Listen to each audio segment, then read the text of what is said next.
we're going to be extracting that and processing that to produce first a product called military-grade antimony trisulfide. That's what our objective. That's what we're tasked with our Department of War grant. But then to sustain production and for longer-term planning, we're looking to establish a resource there on the antimony as well. All right, welcome back inside our proactive newsroom. And joining him now is Christopher Gertyson. He is the CEO of Nova Minerals Limited. And Christopher, good to see you. How are you?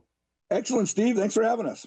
Yeah, good to have you along. I know that you're got a lot of things going on right now, so we're glad we got you in for an interview. So let's remind everyone first off just a bit about the company and the project as well, so we get that up to date.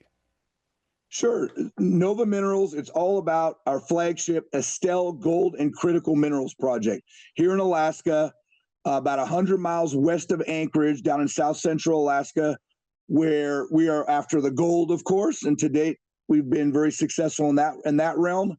We're working on our feasibility study, as well as then also antimony is our first critical mineral that we're after. And we've been the recipient of a Department of War grant for that, $43 million to bring that domestic production back to the U.S. here with the antimony. So we're feverishly working to be successful with bringing antimony production online here over the next 9 to 12 months.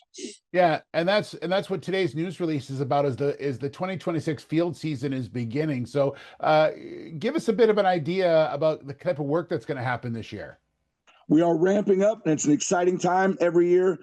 What we're doing is drill, baby, drill, of course. And so that's for the gold and the antimony. We have rigs, 3 rigs mobilizing now. And we should be in early June. We should already get that first drilling rig turning. Mainly, the first rigs will be focused on RPM. That's one of our gold deposits. And with this feasibility study, it's related to that. We're infill drilling and also expanding the resource, trying to prove up these resources to make our feasibility study as robust as possible. So there's that part of it. So most of the gold drilling will be on RPM. And then, of course, as part of this antimony project, we're also going to be drilling our stibium prospect to define a resource. Now, for the viewers to understand, what you'll see is you'll actually see antimony production before we even come out with a resource. And that's because at the antimony prospects, you see massive stibnite veining, which is the primary ore mineral for antimony, right on the surface. So we're going to be extracting that and processing that to produce first a product called military-grade antimony trisulfide. That's what our objective. That's what we're tasked with our Department of War grant. But then to sustain production and for longer-term planning, we're looking to establish a resource there on the antimony as well. So there's that. And of course, then there's lots of other field programs going on. Exploration, sampling, mapping. Every year we make new discoveries. It's quite a large property, over 200 square miles. Mm-hmm. So we have over 20 prospects already identified at various stages of advancement, and we continue to make those discoveries. So there's that. We're also currently flying what they call a ZTEM geophysics survey with a helicopter right now as we speak. That's coming. That's about to conclude, and so that'll provide a whole new data set to make new discoveries. And then, of course, all these technical studies that go into these projects, environmental studies, metallurgical, geotechnical, it goes on and on. Those will continue, and it's really high season for that as well. So just continue to advance the project here on the gold and antimony side. Yeah, and you can go pretty hard for the next 3 months just because of where Alaska's situated and the daylight that they have. You're able to go pretty hard, right, and keep this going for a while. That's a great point. Yeah. So not only is it the perfect field season in terms of, it's summertime in Alaska, and it's really make hay while the sun shines. And we are getting some pretty good weather here, which is great. But that's right. With the light up here, and now, we're moving in towards the summer solstice on June 20th is the longest day of the year. We pretty much have daylight for the next couple of, 2-3 months, all 24/7. And so we really take advantage of that and get things done, and we operate 24/7. There's no sleep. This is the time. And so we're really looking to be very, very productive. Christopher, talk to me a bit about, you mentioned all the work's going into this feasibility study. So talk to me about preparing that report and where that could lead to. What would be the next steps after that? And are you looking at getting that feasibility out by the end of this year, or is it going to be in 2027? Okay, so with the company right now, it's important to note that we're going through a redomicile. So, Yeah. we've always been ASX, the Australian exchange has always been our primary listing, and we've always had the ADS as a foreign issuer on the NASDAQ here in the US. We're flipping the script. So we're becoming now a US domiciled company where we'll be having common stock and US headquartered, and then we'll retain what they call CDIs in Australia to become a US company.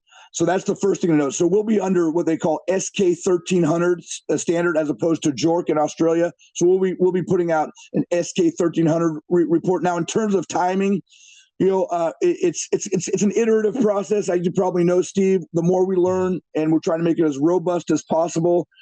Certainly, we're looking to put something out here in the next 12 months. I would say.